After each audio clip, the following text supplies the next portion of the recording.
Louvado seja nosso Senhor Jesus Cristo. Estamos fazendo nosso sexto encontro da história da revelação no Novo Testamento. Neste sexto encontro, vamos ver o testemunho que encontramos no Evangelho de São João. O Evangelho de São João descreve expressamente esta exclusiva e própria filiação de Jesus como filiação do unigênito do Pai. Nenhum personagem do Antigo Testamento foi descrito como unigênito do Pai. Só Jesus. Portanto, ele é o único.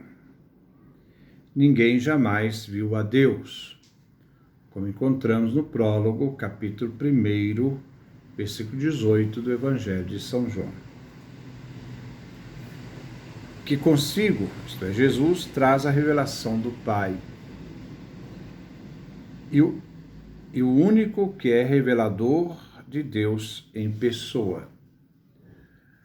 Quando São João diz: ninguém jamais viu a Deus, o Filho unigênito que está voltado ao seio do Pai, que nos deu a revelá-lo, a palavra exegesato significa Jesus é exegese do Pai, aquele que explica, aquele que abre em perspectiva a figura do Pai. É como se eu tivesse uma folha, né? Desculpa a expressão. Quando eu faço assim, eu estou plicando. Jesus é aquele que explica, isto é, aquele que coloca em aberto o conhecimento do Pai. Então, Jesus é essa exegese do Pai. Esta filiação de Jesus em São João apresenta-se como uma comunidade de conhecimento, de amor, de vida, de ação com o Pai. Há uma comunhão plena entre o Filho e o Pai. Jesus faz o que vê o Pai fazer. Porque aquilo que o Pai faz, o Filho faz. João capítulo 5, versículo 19.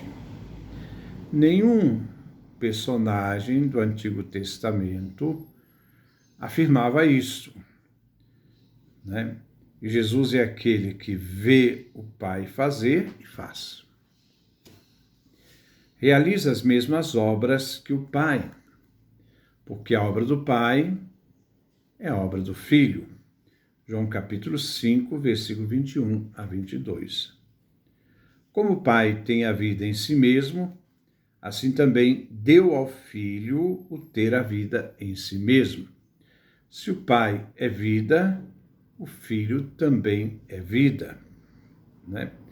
Como o Pai tem a vida em si, assim o Pai, por ser aquele que gera o Filho, dá ao Filho ter a vida em si mesmo, porque a vida do Pai e do Filho fazem com que eles participem da mesma realidade.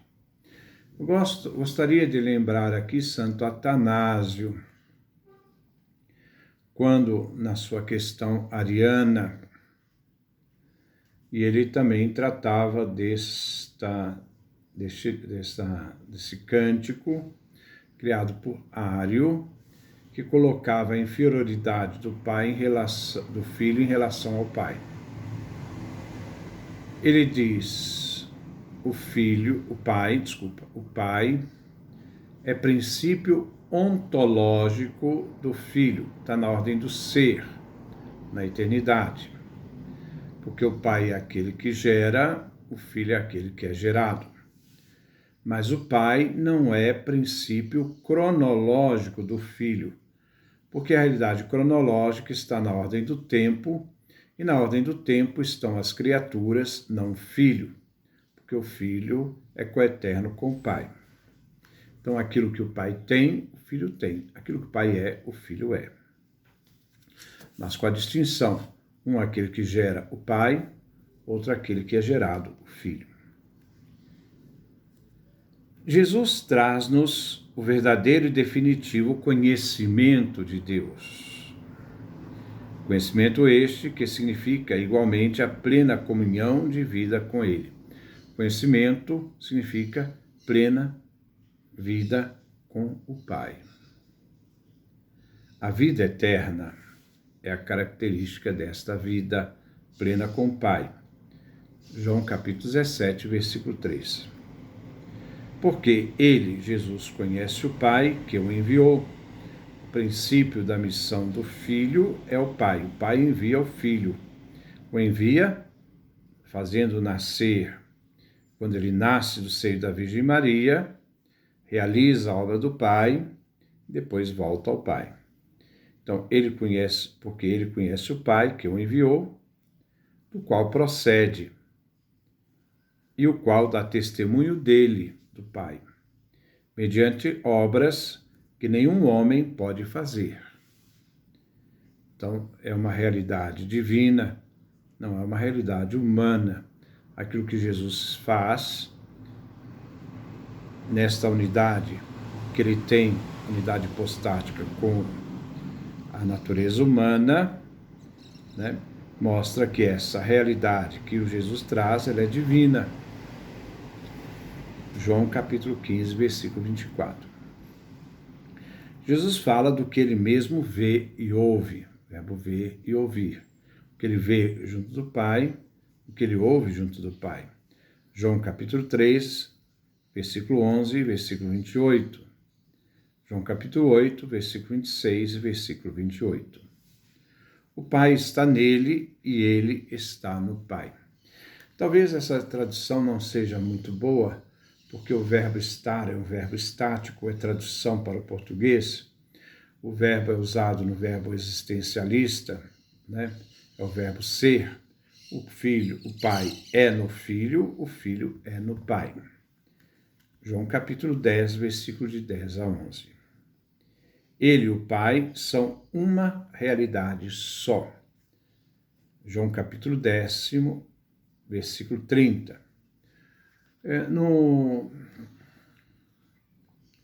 Numa compreensão do numeral grego, o numeral grego tem masculino, feminino e um neutro. Tem um masculino, um feminino e um neutro. Quando diz eu e o Pai somos um, o numeral 1 está no neutro, somos uma realidade só, uma coisa só, mostrando a unidade de natureza entre pai e filho. Tudo que o pai tem é meu, porque sendo ele o filho, ele tem tudo aquilo que pertence ao pai, porque ele tem a mesma dignidade do pai, que é a dignidade divina. João capítulo 10, versículo 15. Daí dizer Jesus, quem me odeia, odeia meu Pai. A relação que se faz em relação a Jesus, se é uma relação de amor, é uma coisa. Se é uma relação de ódio, prova que aquele que odeia o Filho também odeia o Pai, porque foi o Pai que envia seu Filho. João capítulo 15, versículo 23. Ou ainda, quem crê em mim, não crê em mim, mas naquele que me enviou. João capítulo 12, versículo 44. A fé, o constrangimento de fé que se dá em Jesus, tem como referência a última o Pai que enviou seu Filho. E a fé e a adesão que se dá a Cristo é também uma fé e adesão que se dá ao Pai. De outra maneira ainda, o Evangelho de São João descreve a plenitude da revelação em Jesus, em termos de eis, nas passagens conhecidas como os tópicos. Eu sou. É a fórmula ego eimi. Quando você toma a fórmula do Gênesis, livro do Êxodo, capítulo 3, versículo 14, quando Moisés pergunta qual o teu nome, na versão da Septuaginta, a Bíblia grega, então Deus diz, Ego eimi ho'on, eu sou aquele que é, aquele que sou. Isto é, mostra não o nome de Deus, mas o nome de Deus corresponde à ação divina em relação ao seu povo. Então, nas passagens conhecidas com os tópicos eu sou, há fórmulas ego eimi, em que Jesus fala de si mesmo. Eu sou o pão da vida, eu sou o caminho, a verdade e a vida, eu sou o bom pastor, eu sou a porta. Jesus está se referindo a si mesmo. Eu sou o pastor, a porta, a luz, o pão, a ressurreição, o caminho, a verdade, a vida, etc. Estas fórmulas encerram o que é exclusivo e só pertence a Jesus. Nenhum outro personagem do Antigo Testamento, nem João Batista, atribuiu a si esta fórmula. Só Jesus. Daí mostra a realidade e a distinção de Jesus em relação ao Antigo Testamento. A elas contrapôs-se outras. Todos os que vieram antes de mim são ladrões e salteadores. Então, estes que vieram antes de Jesus, que são ladrões e salteadores, são não sou. João capítulo 10, versículo 8. Eu sou a porta.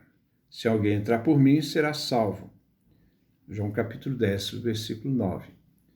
A realidade da metáfora que a porta que dá salvação está em Jesus. Ninguém chega ao Pai senão por mim. O único caminho que nos leva ao Pai é o Filho. João capítulo 14, versículo 6.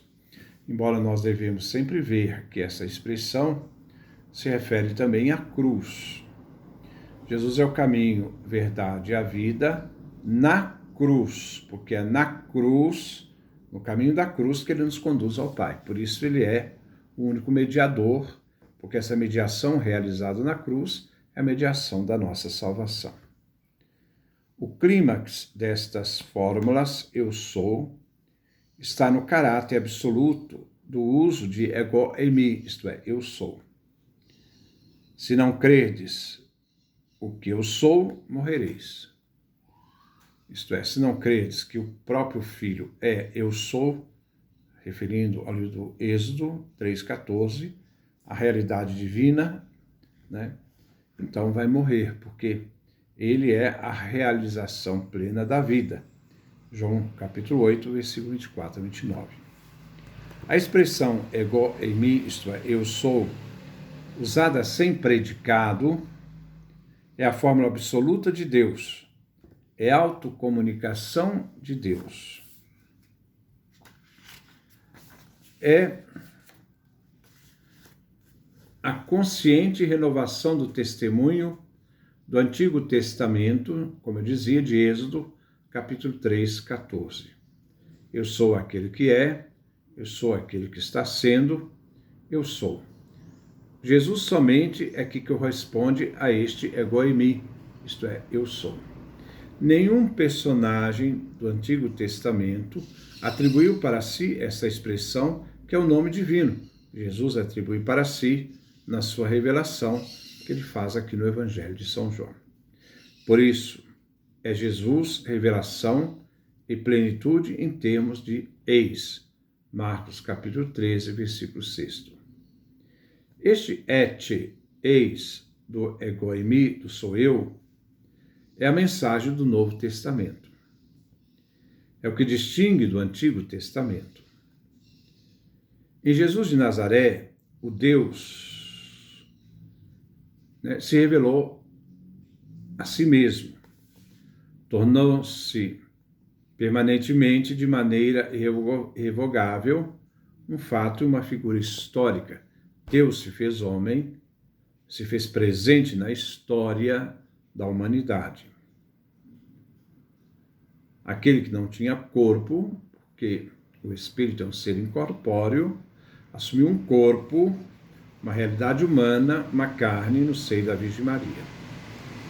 Então, é a revelação em pessoa. Deus em pessoa se revela no seu Filho.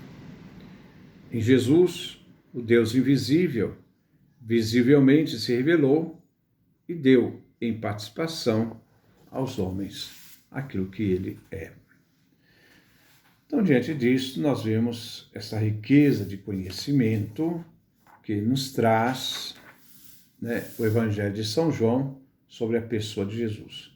E aquilo que Jesus fala de si mesmo, novamente repito, nenhum outro personagem do Antigo Testamento referiu essas expressões a si mesmo, somente Jesus, mostrando a distinção que existe entre os profetas e os homens do Antigo Testamento e aquilo que Jesus revela no Novo Testamento.